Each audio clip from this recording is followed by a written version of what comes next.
আসসালামু আলাইকুম এভরিওয়ান, সবাই কেমন আছেন? আশা করছি যে যেখান থেকে আজকে আমার এই ভিডিওটি দেখছেন সবাই খুব ভালো আছেন, সুস্থ আছেন। আমরা আলহামদুলিল্লাহ আল্লাহ তাআলার অশেষ রহমতে অনেক ভালো আছি। আজকের ভিডিওটা সকাল থেকেই শুরু করেছি। সকালের নাস্তা রেডি করছি। ছেলে বায়না ধরছিল পরোটা খাবে। তো গতকাল রাতে একটু শপিংয়ে গিয়েছিলাম।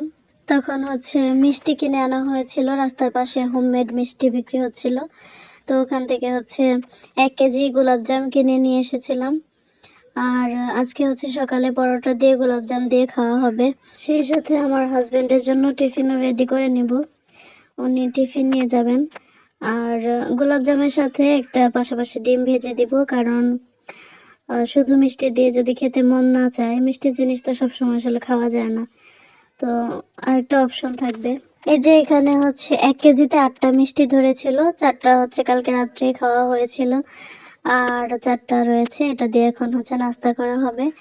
আর অনেকটা পরিমাণে শিরা দিয়েছিল মিষ্টিটা কি বলবো, হোমমেড, কিন্তু মজাই ছিল, তবে অতিরিক্ত মিষ্টি ছিল। আর অতিরিক্ত মিষ্টি আমরা আসলে খেতে পারি না, মানে পরিমাণের চেয়ে অনেক বেশি মিষ্টি হয়েছিল। তো যাই হোক, এই যে হয়তো কালার ইউজ করেছে, ভিতরে একদম পুরোটাই গোলাপি কালার ছিল। আর মিষ্টি দিয়ে খেতে খেতে আমার একটু বিরক্ত লাগছিল, মানে একদম কড়া মিষ্টিটা আমার খুব একটা পছন্দ না। তো তাই আমি আগের দিনে একটু বেগুন ভর্তা ছিল, বেগুন ভর্তা নিয়ে নিলাম।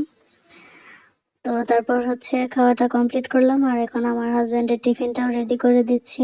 যারা এই পর্যন্ত আমার ভিডিওটি দেখছেন, যদি ভালো লাগে একটা লাইক দিয়ে কন্টিনিউ করবেন, আর শুরু থেকে শেষ পর্যন্ত না টেনে দেখবেন। আশা করছি আপনাদের কাছে ভালো লাগবে। তো আগামীকাল আমি বাবার বাড়িতে যাব, সেজন্য আজকে অনেক কাজের প্রেশার ছিল। তো দুপুরে রান্না বা তারপর আর কোনো, মানে সকালে নাস্তার পরে আর কোনো ভিডিও করতে পারিনি। একদম রাতে আমি রান্না করেছিলাম, সেটা ভিডিও করেছি। আর এই রান্নাটা আসলে দুপুরে করতে চেয়েছিলাম, মাছ ভেজে রেখেছিলাম, তবে দুপুরে দেরি হয়ে যাওয়ার কারণে আমি আর তরকারিটা রান্না কমপ্লিট করতে পারিনি। মাছ ভাজা দিয়ে খাওয়া হয়েছে। মাছ ভাজার সাথে আরও আগের বেগুন ভর্তা, তারপর মসুরের ডাল, আরও একটা তরকারি ছিল, সেগুলো দিয়ে দুপুরে খাওয়া হয়েছে। আর এখন বাকি যে মাছগুলো ছিল সেগুলো রাত্রে একসাথে বোনা করে ফেলছি। আলাদা করতে চেয়েছিলাম, কিন্তু বাচ্চাদের জন্য আসলে আমার মেয়েটা কান্নাকাটি করছিল, যার জন্য একসাথেই তাড়াতাড়ি করে ফেললাম। ট্যাংরা মাছ আর পাঙ্গাস মাছ। পাঙ্গাস মাছটা আমার আর ছেলের জন্য, মেয়ের জন্য, আর ট্যাংরা আমার হাজব্যান্ডের জন্য। তো এই যে শেষ পর্যায়ে একটু লেগে আসছিল, তাই আমি কড়াইটাই ঝাঁকিয়ে নিলাম। তো এরপরেই দেখতে পারবেন আমি বাবার বাড়ি চলে গিয়েছি। এই যে এখন আমি বাবার বাড়িতে পুরো 3.5 ঘন্টার মতো জার্নি করে এসেছি। আসার পর বেশ কিছুক্ষণ রেস্ট নিয়েছি, তারপর খাওয়া দাওয়া করতে বসেছি, কারণ প্রায় 11টার মতো বেজে গেছে। আর এই যে আমরা 2 বোন একসাথে একদম তরকারির বোল নিয়ে বসে গেছি। এইটা আবার ভাববেন না যে জামাইকেও এভাবেই দিয়েছে। আমার হাজব্যান্ড, তারপর আমার আব্বু আর আমার ভাই, ওদেরকে অন্য রুমে খেতে দিয়েছে, খুব সাজিয়ে গুছিয়ে। আমার বোন যেহেতু পর্দা করে, আমার হাজব্যান্ডের সামনে যায় না, তো সেজন্য ও একা বসবে, তাই আমি ভাবলাম যে ওর সাথে বসে খেয়ে ফেলি। তো তারপর এটা ছিল সকালবেলায়। আর এই যে দেখতে পাচ্ছেন সুন্দর একটা কষি কাটার টুপি, একদম মানে রিয়েল বেনির মতো দেখা যাচ্ছে। এটা কিন্তু সুতা দিয়ে বেনি করা।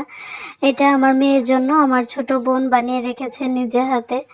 আর আমার মেয়েকে তো এটা পরানোর পর এত সুন্দর লাগছিল, মাশাআল্লাহ, মনে হচ্ছিল ওর চুলই এত বড় বড় বেনি করা। ও তো খুলতেই চাইছিল না। আমার মেয়েটা অনেক সাজতে পছন্দ করে, আর টুপিটা পরার পর তো একদম মানে খুশিতে লাফাচ্ছিল।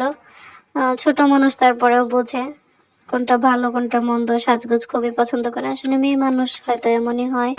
পরের দিন সকালবেলায় আমার আম্মু আমাদের সবার পছন্দের খুদ বিরান আর শুটকি ভর্তা করেছিল, সাথে ছিল ডিম ভাজি। খুব মজা করে খেলাম। তো আজকের মতো ভিডিওটা এখানে শেষ করছি। সবাই ভালো থাকবেন, সুস্থ থাকবেন, আমাদের জন্য দোয়া করবেন। আর ভালো লাগলে আমার চ্যানেলটিকে সাবস্ক্রাইব করে রাখতে পারেন। আল্লাহ হাফেজ, আসসালামু আলাইকুম।